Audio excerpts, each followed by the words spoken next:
Bienvenidos a Ciencia 360, el programa donde tomamos en serio tus preguntas acerca de ciencia y teología. Te habla Efraín Velázquez, profesor de Arqueología y Hebreo Bíblico para el Seminario Teológico Adventista Interamericano. Y en esta ocasión tengo el privilegio de tener conmigo nuevamente a la profesora Marcia Crespo. Bienvenida, Marcia. Muchas gracias por la invitación y encantada de estar nuevamente en este programa tan interesante y que promete tener una segunda temporada muy activa. Sí, en la primera temporada tuvimos muchos correos electrónicos y llamadas, especialmente los programas que tú estuviste con nosotros y fue un privilegio.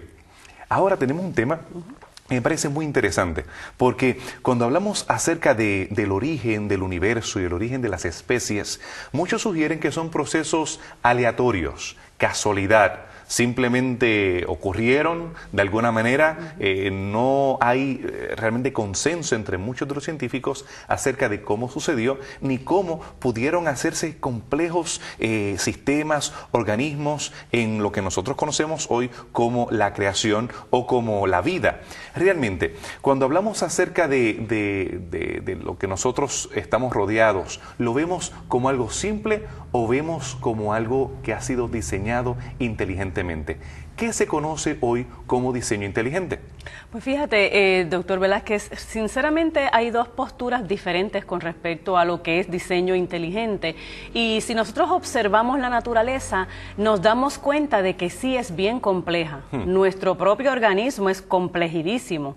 Tanto que ni siquiera los médicos, con todos los avances tecnológicos, entienden la función completa del cerebro, del ojo, por ejemplo, ¿verdad? Y entonces la teoría pues tiene dos vertientes. En realidad, dependiendo de la postura de la persona, ¿verdad?, del científico, si es cristiano o si es evolucionista, pues considera de manera diferente los conceptos de teoría del diseño inteligente.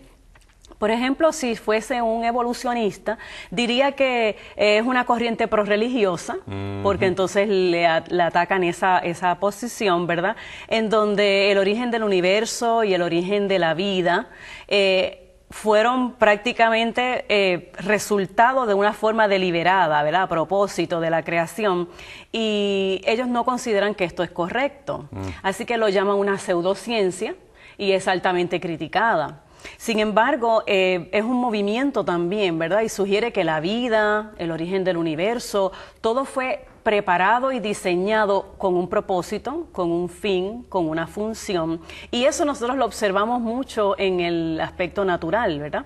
Así es que realmente la teoría del diseño inteligente es una creencia que muchas personas consideran que no se puede probar científicamente. Sin embargo, a medida que vayamos discutiendo, ¿verdad?, el tema, nos vamos a dar cuenta de que es mucho más que una pseudociencia y que pudiésemos utilizar conceptos religiosos, ¿verdad?, para atribuirle al diseño, pues, a un diseñador. En este caso, nosotros consideramos que es Dios nuestro diseñador y lo hemos observado a través de cada cosa que se manifiesta en la naturaleza. Yo creo que tal vez el problema tiene connotaciones políticas. Ha sido secuestrado esta ciencia o este concepto de diseño inteligente tal vez por personas con ideas de derecha religiosa, que tienen agendas, que quieren imponer esto como el sistema de educación, comparándolo con lo que está haciendo el Estado. Pero también vemos que, según usted nos explica, el diseño inteligente no solamente es investigado por religiosos o personas que tengan una cosmovisión cristiana, sino que tenemos científicos que son incluso ateos que creen en el diseño inteligente. Tal vez usted nos puede hablar un poquito más acerca del origen de esta teoría y de cómo se ha desarrollado a través de los años. Fíjate, esto no es nuevo. La mayoría de las personas piensan que sí. En realidad, desde la época de los filósofos griegos, podemos mencionar a Aristóteles, podemos mencionar a Sócrates, a Santo Tomás de Aquino. Todos ellos tenían unos conceptos ya vislumbrando lo que es diseño inteligente, porque obviamente observaban la naturaleza y se daban cuenta de lo complicado, ¿verdad?, con el conocimiento de aquel tiempo que parecía tener la naturaleza y la forma en que funciona funcionan los organismos. Luego Isaac Newton formaliza un poquito más claramente, ¿verdad?, en una época más reciente, y sabemos que él fue un científico cristiano, y entonces sí considera que la teoría del diseño inteligente es correcta, aunque no se le llamaba teoría para esa época. Básicamente, cuando la teoría adquiere formalidad, fue más o menos en la década de los 80, y un autor paradójicamente no científico, el autor de este libro, Darwin on Trial, Philip Johnson, él es un abogado. Y entonces estipula la teoría un poquito, ¿verdad?, más formal con sus argumentos. Él es profesor de la Universidad de California y entonces al escribir el libro resultó ser algo bien dramático en la comunidad científica, porque los abogados tienen una forma muy particular de usar sus documentos, ¿verdad? Sus argumentos y son los bien argumentos, sí, son muy convincentes y tienden a tener complejidad dentro de sus propios argumentos, y eso pues le favoreció. Así que en efecto, él puso a juicio a Charles Darwin. Y con sus argumentos, él trató de presentar la evidencia como si estuviese en una sala magistral y en un proceso jurídico. Exacto. Me parece muy interesante. Muy interesante. Cuando hablamos acerca de esta proposición de diseño inteligente, tú mencionas que algunos filósofos en la antigüedad, cuando vas a la antigüedad me emociona porque vas a mi campo, ellos reconocían la complejidad irreducible de lo que los rodeaba a ellos. Lo vemos tal vez en un extremo porque lo atribuían tal vez a procesos míticos, como en el caso de Aristóteles, hablar acerca de los dioses y demás, y eso estancaría la ciencia por siglos y siglos. Sin embargo, ellos lo veían sumamente complejo e imposible de dominar. Después tenemos el iluminismo, donde la ciencia es celebrada, la razón, en la cual se asume que nosotros podemos dominar y conocer todo. No hay un proceso que escape de nuestra capacidad de objetivamente poder analizarlo. Pero, después de pasar el siglo XIX, entrando en el siglo XX, muchos de estos científicos que aseguraban con ese optimismo, toda esa filosofía que lo arropaba, que lo podían contestar todo, reconocen que no.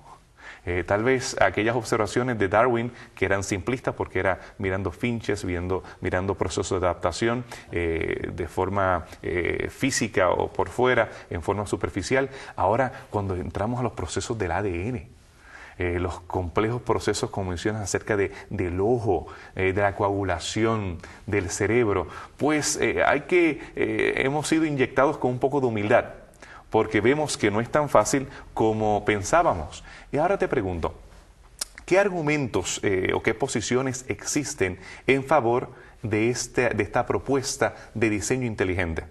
Pues hay varios, eso depende de los autores, y ya como mencionaste un poquito del siglo XVIII y XIX, ahí hay varios autores que comienzan a formalizar, ¿verdad?, este entendimiento del diseño en la naturaleza. Y por ejemplo podemos encontrar a William Paley, él es un filósofo inglés y se hizo muy famoso por una analogía muy interesante que él estableció con respecto al reloj. Así que le llama el reloj la atención, por ejemplo, con su ilustración de que si vamos por un bosque y nos encontramos un reloj en el camino, pues obviamente la explicación que damos de la presencia de ese reloj es que a alguien se le perdió o alguien lo dejó allí a propósito. Y no que salió de la nada, ¿verdad?, ni en una forma aleatoria. Sin embargo, si observásemos, por ejemplo, que una rama se cayó, pues es algo natural y no tendríamos ni siquiera que preocuparnos de dónde surgió esa rama caída. Y entonces, cuando él observa internamente cómo funciona un reloj, se da cuenta, y estamos hablando de los relojes de cuerda, que es demasiado intrincado el complejo interno, ¿verdad?, y que cada pieza tiene que estar en su lugar para funcionar. Así que con esta explicación, él comienza a entender que en realidad todo lo que tenemos en nuestro sistema funcionando, en los organismos, tiene ese mecanismo intrincado. Y todos esos tienen que funcionar a la vez para poder lograr, ¿verdad?, el funcionamiento lógico y efectivo de ese órgano. Luego viene William Dembski. Él es otro autor, es filósofo y es matemático, y él habla de lo que se llama complejidad específica. Muy interesante ese concepto de él. Y Dembski básicamente lo que quiere presentar en sus postulados es que hay una causa inteligente. En otras palabras, el reloj fue diseñado por alguna entidad que nosotros conocemos que es Dios. Sin embargo, la entidad a la que los científicos pudiesen atribuírsela sería las fuerzas físicas y químicas de la misma naturaleza. En este caso es interesante notar que muchos de ellos no eran necesariamente cristianos. Nuestra audiencia tiene que entender eso. Muchos de ellos eran deístas. Ellos consideraban que sí hubo esta inteligencia que los cristianos le llaman Dios, pero que se aleja, que prepara el reloj, lo pone a andar, se aleja. Este es el conflicto entre la trascendencia y la inmanencia de Dios, y es una reacción a las presiones de muchos iluministas en ese contexto del siglo XIX y siglo XX, que trataban de hacerlo todo simple. Estos caballeros dicen no es tan simple, y tan sencillo como usted está sugiriendo. En este caso, el caso de Dembski, entiendo que él nota esa complejidad específica, ¿verdad?, de organismos y procesos que él nota en la naturaleza. Por otro lado, si pudiésemos decir que en realidad es complejo, explicar por qué es complejo es muy complejo. Y entonces aquí vamos a darnos cuenta, ¿verdad?, de que la naturaleza principalmente explica estos procesos en una forma aleatoria. Y esa explicación es muy simplista, ¿verdad?, en ese sentido. Y en este caso tenemos que algunos, durante el siglo XIX específicamente y también durante el siglo XX, consideraban que esa admisión de complejidad y de incapacidad para nosotros poder detallar las causas y los efectos era una evidencia de un pensamiento primitivo. Que eso demostraba que pertenecíamos a esas masas ignorantes, fundamentalistas, que estuvieron bajo la opresión del oscurantismo de la época medieval. Y sí es cierto que teníamos conceptos retrógradas. Pensaban, yo recuerdo, yo tomé la clase de biología con usted y fue muy buena maestra. Recuerdo que las ropas que tiraban, las camisas que se tiraban, y que ellos sugerían que los ratones nacieron de las camisas sudadas porque veían que los ratones salían de ahí. Y esos conceptos, que indudablemente eran primitivos, pues los ponen todo en un paquete y dicen: aquella persona que no sea iluminada, que no sea científica, pues sí cree que hay procesos que son muy complejos para entender. Pero nosotros, los sabios, sí los podemos comprender y poder explicar al dedillo. Pero eso ha sido imposible. Pero le pregunto, según cómo había conflictos en ese tiempo, durante el siglo XIX, con estos filósofos y científicos como Newton, que encontró también problemas, ¿será que hoy tenemos argumentos en contra del diseño inteligente? Esto es ciencia 360. Nosotros no queremos solamente una postura, queremos escucharlo todo. Yo quiero escuchar qué argumentos hay en contra del diseño inteligente. Definitivamente hay muchos argumentos en contra, específicamente, ¿verdad?, de la parte evolucionista, porque como el diseñador inteligente tiene que ser funcional y tiene que servir de base para explicar cómo se produce, pues obviamente se le atribuye a Dios. De manera que ellos quieren rechazar las posturas, aunque las reconocen que hay complejidad en las diferentes funciones de los organismos. Sin embargo, no le atribuyen a Dios el ser el diseñador inteligente. Por ejemplo, podemos hablar de David Hume. Y este es uno de los autores que más ha refutado la idea del diseño inteligente. En realidad, él la refuta precisamente por eso, porque es una postura que evidencia que Dios es el diseñador, y eso pues obviamente lo quieren... Incómodo. Exacto, lo vuelve muy incómodo.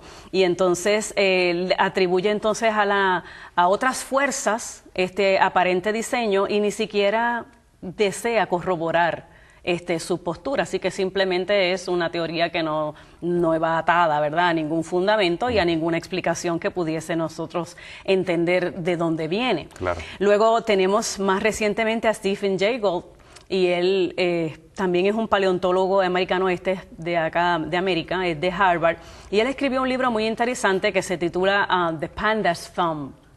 Este libro no es el que el autor escribió, pero ahora tenemos una reacción muy buena y les recomiendo mucho este libro about pandas and people. Y entonces, básicamente la explicación es que el panda tiene un pulgar con huellas dactilares, igual que los humanos, y eso resulta muy curioso, ¿verdad? Sí. Porque no es un animal que esté bien cerquita de nosotros en términos evolutivos, según lo dicen los evolucionistas.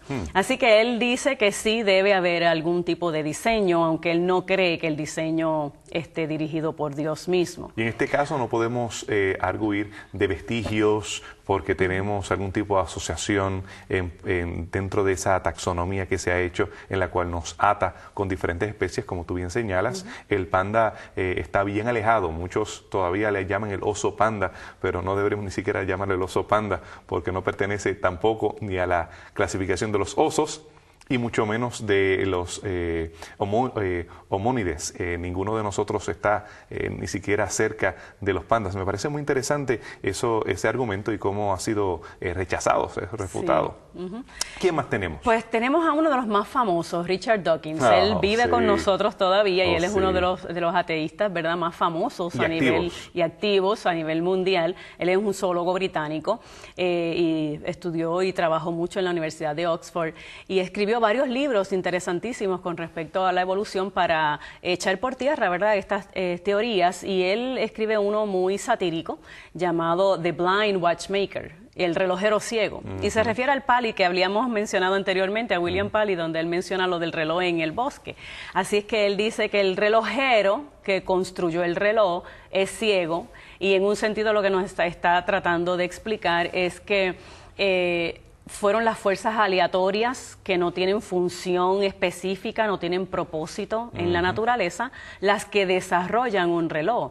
Y nosotros nos damos cuenta de que eso choca mucho, ¿verdad?, con las explicaciones que tenemos actualmente. Así que básicamente las fuerzas físicas y químicas de la naturaleza, la selección natural, es lo que empuja a producir un reloj. Estamos hablando en forma de analogía, ¿verdad? En realidad, él dice que la biología es el estudio de las cosas complejas que tienen la apariencia de haber sido diseñadas con un propósito. Muy curiosa su línea de postura, argumento, sí. Y él obviamente dice que la casualidad es la que ayuda a desarrollar la complejidad en los organismos, y que el diseñador en la naturaleza no es Dios, porque para el Dios no existe, sino que es la misma naturaleza y la misma selección natural la que ha provisto, ¿verdad?, todas las herramientas para que se desarrolle como tal un órgano con sus funciones. En este caso, realmente le da en el rostro a todo lo que hemos estado aprendiendo acerca de la complejidad de estos procesos, como en el ADN, ver nosotros las células hepáticas, cómo son diferentes a las cardíacas, cómo son diferentes a las neuronas, cómo son particulares cada una de estas y cómo cada una de ellas pues nos brinda información en ese paquete. Procesos como el que estudiaron científicos anteriores, el de epiglotis, que es imposible nosotros poder tener un órgano o un organismo con media epiglotis. No lo hemos encontrado hasta ahora. O encontramos organismos que han sido desarrollados completamente con la epiglotis en su lugar, o simplemente en su sistema no la tienen por el hecho de tener un sistema diferente. Pero realmente no podemos encontrar esos mutantes que necesitaríamos para la casualidad, según trabajaría en el paradigma que nos está sugiriendo Dawkins o cualquiera de estos recientes filósofos y científicos. Sí. Fíjate que eso es cierto lo que tú dices, y estos complejos irreducibles básicamente comenzaron a formar una formalidad dentro de la ciencia que les ha hecho muy complicado a los evolucionistas poder explicarlo. Por ejemplo, cuando comienza el doctor Michael Behe a explicar todos los complejos irreducibles que hay en nuestro organismo, eso pues ha hecho bien complicado refutárselo, ¿verdad? Él escribe un libro muy interesante llamado Darwin's Black Box, la caja negra de Darwin, en donde él utiliza bien interesantemente una ratonera, así que quizás nuestros televidentes televidentes están preguntándose por qué tenemos una ratonera aquí. No hay problemas con roedores en el estudio, no se preocupen. No tenemos nada que ver con eso. Pero es muy interesante porque él utiliza este mecanismo para explicar, ¿verdad?, cómo puede ser que este aparato tan sencillo funciona, ¿verdad? Y no sé si ustedes lo han utilizado, pero realmente funciona. Y entonces el aparato tiene varios componentes que nosotros pudiésemos analizar, ¿verdad?, para qué se usa cada uno. Así que tenemos una plataforma, ¿verdad?, en donde pues va a estar el asentamiento de todas las partes que lo componen. Tenemos una barrita metálica que va a servir para agarrar la carnada. Tenemos un resorte aquí, o lo que nosotros llamamos un muelle, que va a funcionar específicamente para crear la tensión, ¿verdad?, y la presión para aguantar la carnada. Y finalmente el martillo, que es lo que eventualmente va a producir la muerte del pobre ratón, ¿verdad? Y entonces... Pero ¿será que podemos nosotros tener una ratonera sin una de estas partes? Ese es el detalle. ¿Cuál de todas estas partes pudiéramos utilizar y prescindir de ellas, verdad? Y que todavía la ratonera tenga su funcionamiento. En otras palabras, esto es lo más simple que nosotros podemos utilizar y lo mínimo que podemos tener para que la ratonera lleve a cabo la función. Así que en ese sentido, ese componente como tal físico, él lo utiliza como un ejemplo para que podamos darnos cuenta de que biológicamente es mucho más complejo que esta simple ratonera. Así que... todos los elementos tienen que estar presentes para que esos procesos tengan lugar. Exacto. Entonces, evolutivamente tenemos un problema, porque cada uno de estos elementos se fue desarrollando por miles y miles de años, a veces hasta millones de años. Según la teoría. Según la teoría. Y entonces tenemos problemas con decir para qué me va a servir, por ejemplo, esta piececita si yo no la voy a utilizar hasta que todo el sistema esté completo. Y nuestro cuerpo no funciona de esa manera, ¿verdad? En ese sentido. Así que biológicamente hay varios otros componentes que se utilizan para explicarlo. Y el libro menciona varios, como tú mencionaste al principio, el sistema de coagulación de la sangre, el ojo con todas sus complejidades intrincadas para llevar a cabo la función de ver y de analizar lo que se está viendo. Y entonces aquí quisiéramos enfatizar a un organismo muy curioso que se llama el escarabajo bombardero. Bombardero, eso bombardero, suena a eso ataque. mismo, ataque, a bomba. Así que este escarabajo es muy interesante y él tiene un mecanismo bien intrincado de alejar a sus depredadores. Ahí lo estamos viendo, precisamente el tamaño es bien minúsculo. Es bien pequeñito, ¿verdad? Esto es un escarabajo bien pequeñito, pero se ha hecho bien complicado para el mundo evolucionista explicar cómo él ha desarrollado todo este entramaje interesantísimo de fabricar su propia bomba, ¿verdad? Para lograr asustar a sus depredadores. Por ejemplo, en el abdomen de este organismo tenemos unas mezclas muy interesantes de químicos. Entre ellos tenemos la hidroquinona, que es una sustancia química bien fuerte cuando reacciona químicamente, y tenemos el peróxido de hidrógeno, que es agua oxigenada. Así que esa agua oxigenada básicamente reacciona con enzimas dentro del abdomen, y hay unas enzimas que los catalizan, o sea que las aceleran, para lograr entonces que en un momento se puedan juntar en una vesícula estas dos sustancias, producir un vapor y que ese vapor sea disparado del abdomen del organismo. Y de esa manera entonces el disparo ahuyenta, ¿verdad? Con el químico tan caliente que puede llegar hasta 100 grados. Wow. Ahuyenta al depredador, o cualquier se ahuyenta, ¿verdad? Sí. Con este fenómeno. Y entonces explicar cómo es que este organismo ha desarrollado una cámara para mantener una sustancia enclapsada, ¿verdad? Allí, enclaustrada, y otra cámara que mantenga la otra sustancia y que en un momento dado se unan muy bien. Y que vengan las enzimas a llevar a cabo la reacción, pues ha sido un enigma poder explicar esto por evolución de pasos lentos a través de millones de años. Así que vemos que en realidad esto es un complejo muy irreducible, que tenemos que, para funcionar, tener cada uno de esos conceptos funcionando y que tienen que estar en el preciso momento para lograr la explosión. Wow. Así que realmente, ¿verdad? La explicación es muy insatisfactoria de utilizar fuerzas físicas y químicas para decir que esto se formó aleatoriamente. No se puede prescindir de ninguno de los elementos. Claro que no, porque entonces no sería funcional, ¿verdad? Y entonces explicar de cuánto tiempo hace que este organismo estuvo practicando por ensayo y error el asunto de combinar las sustancias. ¿Te podrás imaginar cuántos escarabajos y la parte de atrás tendríamos si eso fuera un proceso aleatorio? Exactamente, Imposible. si pudiesen vivir, ¿verdad? Y el asunto es que en el ensayo y el error hubo muchos muertos que obviamente no iban a pasar. Que deberíamos encontrarlos en el registro fósil. Exacto. Y esa es mi gran pregunta. Exacto. Que este tipo de experimento no lo encontramos en el registro fósil, ni encontramos medias epiglotis, ni encontramos ojos en desarrollo, ni encontramos en este caso algunos vestigios que pudiésemos nosotros realmente notar como evidencia de algún tipo de escalera. Solamente vemos procesos de adaptación y en este caso de los escarabajos lo vemos así. Así que todavía nuestra explicación es mucho más convincente, ¿verdad? De que hay un diseñador inteligente que está detrás de cada uno de estos procesos en una forma maravillosa y, como la teoría le dice, en una forma muy inteligente. Si nosotros vamos a Salmos 139, allí explica bien detalladamente, ¿verdad? La formación. Dice, porque tú formaste mis entrañas, tú me hiciste en el vientre de mi madre. Por eso te alabaré, porque formidables y maravillosas son tus obras. Muy bien. Estoy maravillado y mi alma lo sabe muy bien. Y ahí es en el versículo 16 dice, mi embrión vieron tus ojos y en tu libro están escritas todas aquellas cosas que fueron luego formadas sin faltar ni una de ellas. Eso significa que nuestro Dios es un Dios detallista, que se fija, ¿verdad?, de cada uno de esos importantes pasos que necesitamos llevar a cabo para que funcione en nuestro organismo cada uno de los sistemas que Él ha creado. En Job 12:19 me gusta mucho este texto y dice, ¿y cuál de todas estas criaturas no sabe que la mano del Señor ha hecho esto? Como dándole a entender, ¿verdad?, que los animales reconocen que fueron diseñados y que realmente su proceso no fue aleatorio ni fue por fuerzas físicas o químicas del ambiente.